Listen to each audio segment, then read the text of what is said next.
नमस्ते। आज हम सीखेंगे प्लाज़ो में इलास्टिक लगाना। तो आप किसी भी पहले मैं आपको बताती हूँ, ओल्ड प्लाज़ो में अगर कोई आपका इलास्टिक लूज़ हो गया है तो उसके लिए आपको क्या करना है।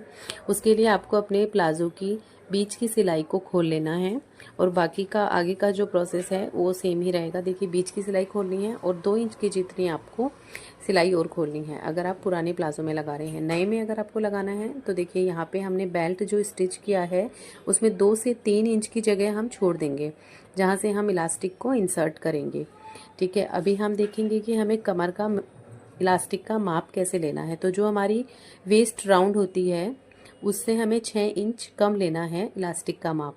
मान लीजिए हमारी वेस्ट है 40 इंच, तो हमें इलास्टिक जो है वो 34 इंच का कट करना है।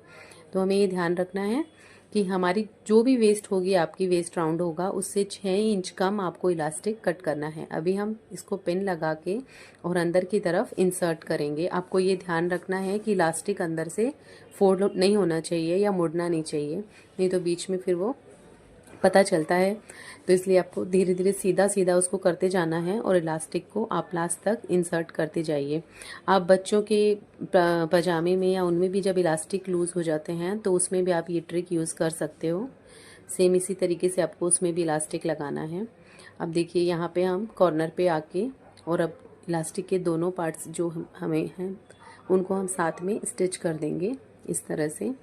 अब आप इनको स्टिच करने के बाद में उसके बाद में आपको एक स्टिच लगानी है प्लाज़ो के ऊपर। ठीक है, तो अब हम यहाँ पे स्टिच लगाएंगे।